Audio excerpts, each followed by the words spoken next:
Imagine driving your daughter one Friday afternoon and suddenly your entire world changes in an instant when you suffer a stroke. 39,000 people in Australia suffer a stroke each year. That's 100 a day. 10% of those are under the age of 50. Whether you're a medico, a relative, or a stroke survivor, this episode promises a deep dive into the personal journey of a stroke survivor, shedding light on the challenges often overlooked in our clinical settings. Stay tuned for an eye-opening conversation you won't want to miss. This episode is a part of a two-part series. The second part, we get to interview Dr. Michael Waters, an interventional neuro-radiologist, about the diagnosis and the treatment of acute strokes. G'day and welcome to Aussie Med Ed, the Australian medical education podcast, designed with a pragmatic approach to medical conditions by interviewing specialists in the medical field. I'm Gavin Nyman, I'm an orthopaedic surgeon and I'm based in Adelaide, and we're broadcasting from Kaurna land. I'd like to acknowledge the traditional owners of the land on which this podcast is being produced, the Kaurna people, and pay my respects to the elders both past, present and emerging. I'd like to remind you that if you enjoy this podcast, please subscribe or leave a review or give us a thumbs up because it really helps this channel grow. I'd also like to remind you that this is now a video podcast as well, so you can actually find us on YouTube. And it's my pleasure now to introduce Ewan Ramsey and his wife Liz. Puggy, as I know him, is a close friend of ours, and at the age of 49, at the height of his business career, he suffered a hemorrhagic stroke, which put him in hospital, and he's now had to go through 4 years of rehabilitation to get where he is. His inspirational story is amazing. It will shed light on what the challenges are for someone who suffers a stroke in this scenario. Puggy, perhaps you can just start off and tell us what your life was like prior to all this. I was working all over the world, and I do basketball in America, and I traveled the world up in Inverness and in lots of places, and I always also play. I also play down in New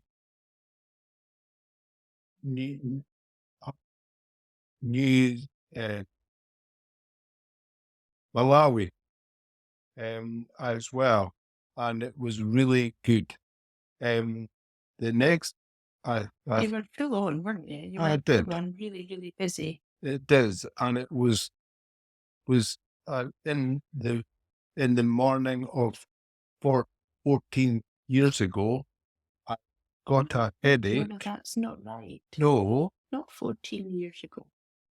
4 years ago. I woke up and it was really sore in my head, and I don't know what was wrong. It was just that something's wrong, and it was annoying me. And then I picked up my youngest, Ellie, and driving her on, and then I just, sugar. And Ellie was saying, "Are you okay?" And I said I couldn't speak. And I drove another 300 yards, and it was Liz, Ellie, she said, "Oh, are you all right? Please, are you all right?" And then that was it. And I couldn't speak. And I was in hospital for 6 months. It was a nightmare. Wow. And I believe you've not had it. You had maybe had some headaches for a few days prior to that as well, and leading up Yes. to it. But it was really this particular day that really triggered it off. Yeah, I'd had a few headaches that were quite sore about 3, 4, 5 months ago, and really was awful. And I took a pill, and they will get better. So Do you mean months or days? months. So over the 3 to 5 months before Yes. you'd had headaches or Yes. Well, Yeah. Yeah. And you'd also,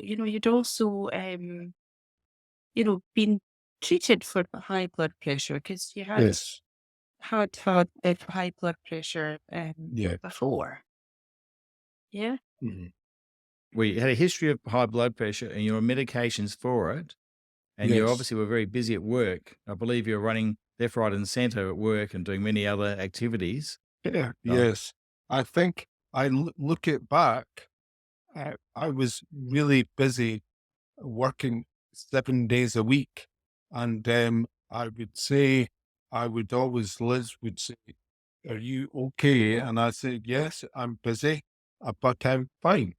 That was my, I think the hard thing is that you really loved what you were doing. yes, So, it wasn't that it was hard work for him as such, um, but he loved it. And so, it was almost like you couldn't stop him doing what he wanted. It sounded frantic sometimes because he would be traveling to Inverness very early in the morning, and then maybe he'd drive down later to Glasgow, and then he'd maybe come back round home that evening. So it's quite a lot of mileage he was covering, quite a lot of activities he was doing. He was flying off to. It was a particularly really busy spell, like sort of few weeks leading up to the stroke. And he had reported having a sort of heavy nosebleed on one of the flights. yes. And That was that about two prompted, months ago. no, it wasn't 2 months before it was about 2 weeks before your All right, stroke. okay. And that prompted a few discussions. Yeah, I think you were saying previously you're due to have a blood pressure check at some stage and you didn't get a chance to get around to it. Is that correct, Puggy? Yes, because you never ever have blood pressure, and you go, that's all right. That will be fine. Yeah, I think we talked the morning of it. We talked the morning of his stroke and said, "This is ridiculous. You know, you are blasting about everywhere. You must be due your blood pressure test check." And yeah, didn't happen. And with the exception of having high blood pressure, and did you have any other history or any other factors that made you at risk of a stroke? Have you smoked in the past, or do you have high cholesterol, or any other factors? I smoked about until 26, and then I quit. And I haven't had a really, really strong fag or anything so for 26 years ago. I think we'd really engaged with the high blood pressure because he was on sort of medication for it. And we talked about lifestyle factors. So we were watching diet and we were watching exercise. And one of the things that we were doing together actually was every Sunday we were going to a yoga class together. Yes. Uh-huh. And we were loving that. And we'd done that for about a year. So Yeah, it was at his great. previous blood pressure checks, they had reduced his medication. And yeah, so I mean, and he was down to sort of 6 monthly checks. It wasn't like he was on regular checks by that point. So at the beginning stages, he was getting regularly checked a few years before, but we felt that we were on the right part of things with that sort of lifestyle, relaxation, yoga, stretching. We'd incorporated quite a lot of it. Yeah, yeah, I think it was the frantic nature of that stage. Yeah. So actually, on the day when you had the stroke, do you Mhm. remember much about it after the car? Do you remember going into hospital and the experience and No. casualty at Well, that time? I I remember my Liz, no, Ellie saying, "Are you okay?" And then that's the last time I was able to speak. And then I went into the hospital, and I couldn't really speak anything until I remember I would own dinners and stuff like that. And the hospital didn't get me to try and drink about 3 days ago. Can you remember everything people were saying to you and just couldn't speak back, or you just don't remember much about that at the time? I don't remember. I don't And Liz, remember. what do you remember about the experience? What do you remember happened at the time? Well, I just remember it being very stressful. I remember, well, um, you're probably aware that I was on a flight to the south of France. And so I didn't get any of the messages until I arrived in France. Ewan was supposedly coming home to be with our 3 daughters while I was away. So there was nobody really here. So it was quite a stressful situation when I arrived in France. And yeah, so I had to find myself back. And so I really wasn't involved in the situation until the next day when I managed to get back to the UK, and I saw Ewan about, oh, well, that happened about 5 o'clock on the Friday night. I saw you round about day on the Saturday, and by that stage, he had been transferred from emergency services into the specialist sort of neurosurgery unit at the Western General, and was heavily sedated and was in intensive care at that time. So he was very heavily sedated, and And I don't he remember yeah, anything. he doesn't really remember anything. Yeah. Yeah, Liz, do you remember whether he had some sort of investigation right at the start, or? he did at the beginning, and because I was airborne, um, the scans were discussed with my daughter, and which is actually our eldest daughter, Ellie, and she was only 18 at the time. And she did a FaceTime call to my sister, who was actually in Toronto at the time, and my brother-in-law. And because they've got a medical background, they were able to support her at that stage with trying to sort of process what was happening and trying to obviously sort out about trying to get me back home. So, yeah. So I'd have been absolutely frantic at the time. That your flight must have been hell coming back, worrying about Puggy, what was happening at the time. It And was Puggy was really, really obviously, stressful. It was I really, was really. asleep. You was yeah. fast asleep, but I knew that he was sedated, but I didn't know what I was coming back to. And um, yeah, I think it was the worry because I'd left the 2 younger ones in the house, and so they would have been, oh, 12 and 15 at the Yeah. time. Yeah. And I'd left them alone, and there was nobody because my sister was away in Toronto as well. There was nobody at the house, so friends certainly came and did their job here. But yeah, it was really stressful, and I didn't know what I was coming back to. Yeah. When they started waking you up, Puggy, what did you notice? I mean, what were your deficits initially, and how have they changed since then? Know that my right hand was all the way down, and then my leg was also down. And I had to speak. I wanted to speak properly, but I couldn't get it out my mouth. So I would say hello, and a doctor or something turned round and said yes, and then I speak, or I thought I was speaking, but I was making no sense. And I think, oh, this is a nightmare. Yeah. Yeah. It was really, really difficult because you could see that you were just getting quite distressed with not being Yes, able to speak. yes. And then And it stayed for that for the of all of my time up in the Ashley Ainsley.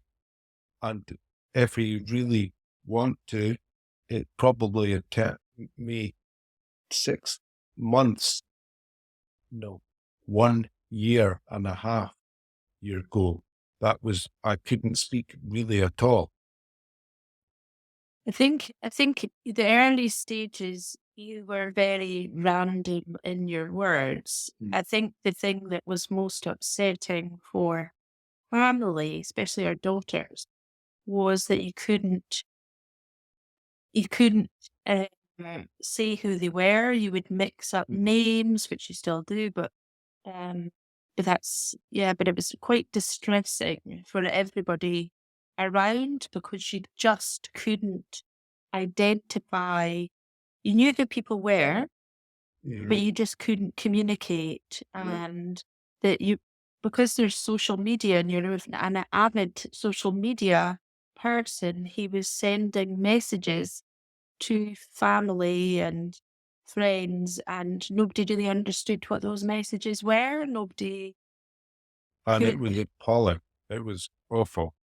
yeah, we couldn't. So we chose to just respond to them, but just give some pieces of information at the same time. And but it was distressing because you didn't really know what you were trying to make the point about. You didn't No. really know what you were trying to say. And yeah, it was, yeah, thinking back, it was painful, really painful. And during apart from the initial investigations with a CT or an MRI, what other treatment did you have initially? And I'll just explain to the listener, Western Hospital, Western General is the neurosurgical unit or neurological unit, and the Ashley Ainsley is a rehab facility. So how long were you in the Western General, and what other treatment did you have there? And then how long were you in Ashley Ainsley for? I was in the Astley And we were Ainsley. in the Western. So initially, we were in the Western for about 3 weeks Yes. until they had a rehabilitation space for him Yeah. in the Ansley Ainsley. And then he was in the Ansley Ainsley for 6 months. Yeah. And only that I had to push and Yeah. say I want out of here because well, it was caused it was all going to lock down. Yeah. Yeah. No, I mean, the as far as investigative tests, they chose, I can't remember what you call it, Gavin, but they chose to do a test where they check all the blood vessels up in the brain, but use a dye or do a sort of like but they waited quite a period of time for that. So he was still in Astley Ainsley when they had that test. One of the reasons they waited is because at the Astley Ainsley, he developed a blood clot in his leg as well. So within a week or two of him being in Astley Ainsley, he developed a high seminal blood clot. And so there was all sorts of other health aspects that sort of held him back. So yeah, it was just like one thing after the other. That would have been particularly hard if you've had a bleed in the brain, but also they want to give you an anticoagulant for blood clot is actually it was a Yeah. catch-22. Yes, the Ainsley obviously is a rehab facility. What was the thing that brought you along most of all, Puggy? And you actually, I think you're about to say too, is actually this all happened during COVID as well. So it Yeah. was all during 2020 you were having a rehab. So it made it extra hard for you too. So Yes. I enjoy doing the bike because I got through to the physiotherapy and I was doing the bike, but I didn't really make any because I want to do something worth it. I think the way that the Astley Ainsley works is that they have obviously they've got to consider the fatigue element of the stroke, and um, you had your sort of your physio most days, Right? Yeah. and you had your speech therapy most days, and you saw a neuropsychologist occasionally. But the main focus was on speech and physiotherapy, and it was very sort of much gym based, mobility, sort of progressing some sort of strength work as well. I think you're just impatient. I think you just felt that you should be at B, and actually you were still only at level A level, and um, you were constantly frustrated. And I think that frustration was driven by you're just all these faculties being taken away. You know, you're not being able to speak, not being able to communicate, not knowing what was happening with his work, not knowing what was happening, about all the work that he'd really worked really hard on that he was juggling for months. And also, it was that desperation, you just couldn't quite let it go. And that was what was really difficult at the time, is controlling your expectations. really hard. So you went through a lot of rehabilitation, and you're now walking. In fact, you just recently have done I think it was an 8 kilometer walk up Arthur's Seat, which is an incredibly Yes. big hill in Edinburgh, Yeah. which you did. It was a very, very impressive feat to do it so quickly. Where does it go from there? Is there any further treatment or investigations they have to do to check you out and make sure nothing like this happens again? Or What? Yeah.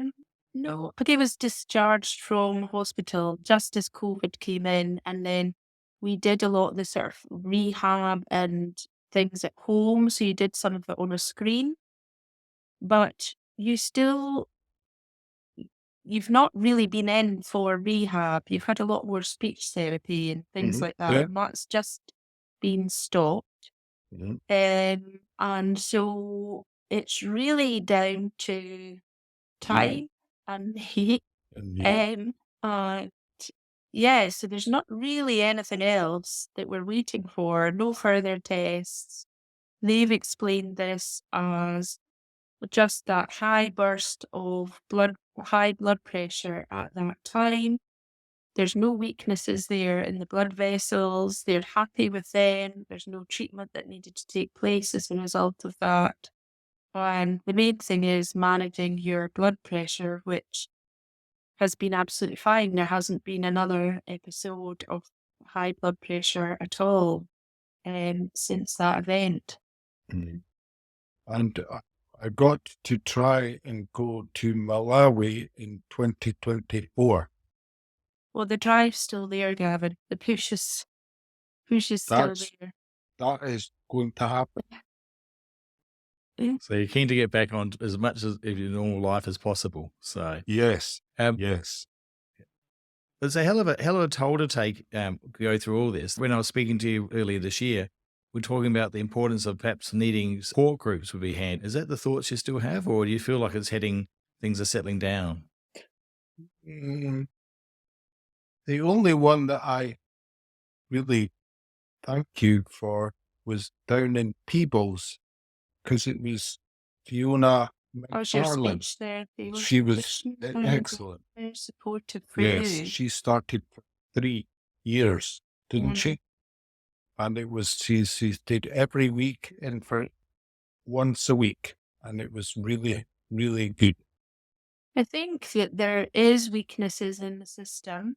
And one of those weaknesses is the early stages, because for us as a family, our whole world had turned upside down. So there was no specific support mechanism for our children, for myself, because the only mechanism of support was through family and this uncertainty. We didn't know where we were going to get to with Puggy, what level he was going to achieve. And we still don't, because that's still slowly progressing. And it's only because I have that knowledge and you have your drive as well, that Yeah. you probably reached the level that you've reached. As I do reflect and think, there must be so many people out there that really don't know that there is a massive potential for themselves. And that I find quite distressing, because we're strong enough in ourselves, but actually it would be nice to know that you were getting, and we were all getting, that maybe 6 monthly support or review, or, just something that just kind of you could call on if you needed it. And that doesn't Yeah, really exist. It's not there. And you just have to have faith in yourselves, really. And yeah, I think there's just so many people, I think, that must not be achieving their potential. And yeah, that's really, really difficult. Whereas, one of the things that I can say is, you've now travelled up to Inverness, Yeah. and you've been in your own Everyone. and done these things now. And I think that's because we have belief, and we have this. It was one of the most difficult things I've ever done, which is putting him on a train. It felt like I was putting my 10-year-old on a train. And I was so anxious about the whole thing. And he was going to be away for a night, and he'd never done anything like that before. And that was a year ago. And, where he is now, a year later, 4 years after his brain hemorrhage, he goes up now and he can spend a week up there.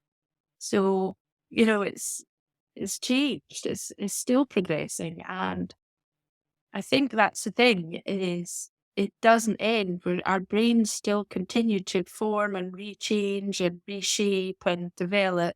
And because we have that knowledge, or I have that knowledge and drive, and you've got the massive drive, uh, and also I've got the contacts, you've achieved a lot more possibly than a lot of others could have achieved. And that's because we know that we've got the knowledge, I think. I think that's what it is. Well, that's the take-home message for the people listening who might have had family going through this, is that things keep improving all the time, and to be aware of it. It's slow and really subtle. And you can't, it's really difficult to describe, because your speech today isn't fantastic, but actually there's some days it's amazing. And you can have really amazing conversations, and then, there's other times it's not quite so good. So there's inconsistencies in it as well. Yeah, and that's really annoying me. And it annoys me so much. Yeah. It's probably made it a bit harder for you today too. I'll explain to the listener, we had a few technical issues at the start, which has probably put us all under stress to start off this. So that doesn't help too. I'm sure when all of us are under stress, we have trouble with our speech. So I do think the other thing you told me, Puggy, was the importance of your other goal, apart from traveling to Malawi, was also you hope to get back and play on a game of golf as well, and hit a few golf balls. So yes, I do.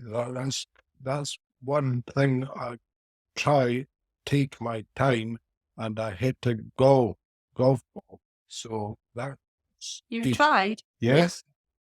You tried, Yeah. and so in the summer, so just about a month or so ago, 6 weeks ago, we went to the driving range, and you managed about 60 yards, I think. Yeah. no, that's all right. So it's all right. Sounds good. So it was a good start, and it's just trying to find the right position and which direction to go. So how to hold the club, and we've got some friends.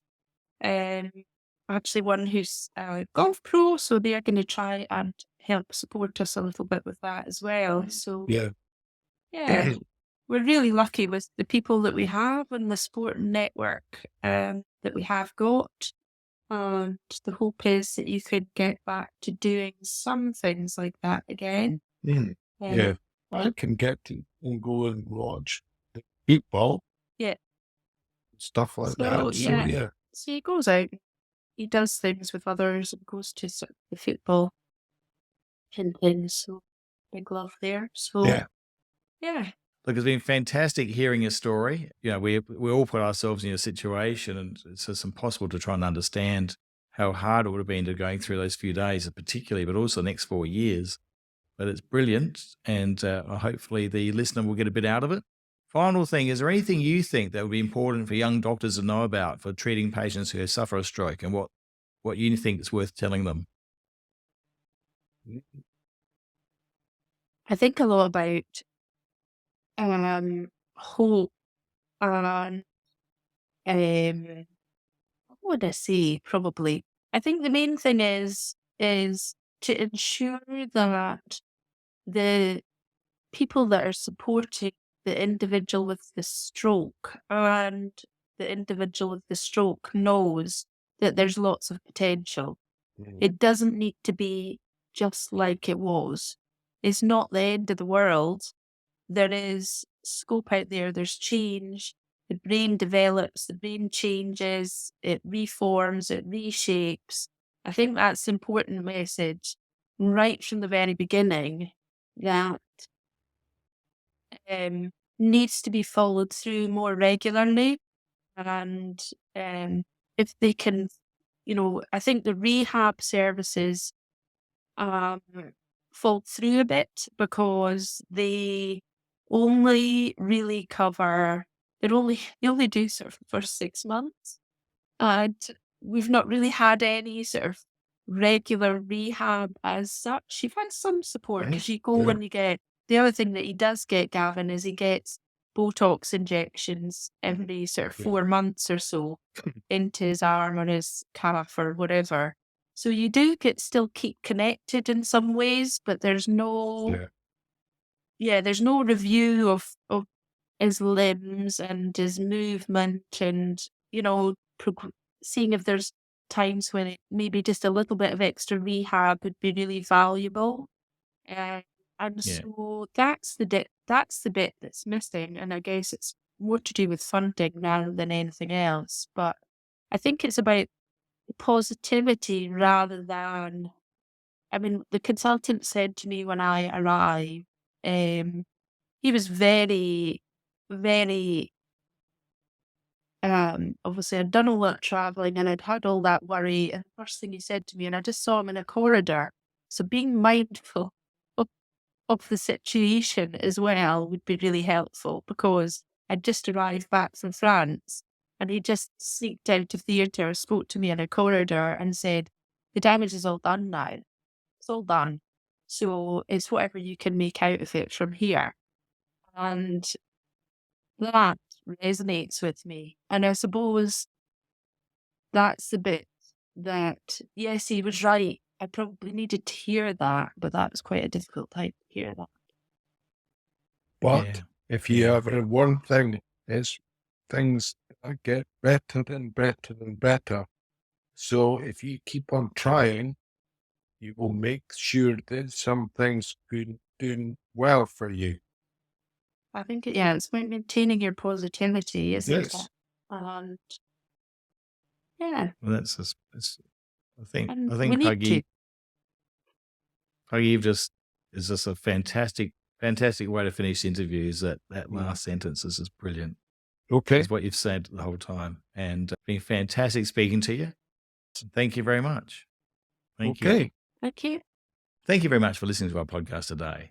I'd like to remind you that the information provided is just general advice and may vary depending on the region which you are practicing or being treated. If you have any concerns or questions about what we've discussed, you should seek advice from your general practitioner. I'd like to thank you very much for listening to our podcast, and please subscribe to the podcast for the next episode. Until then, please stay safe.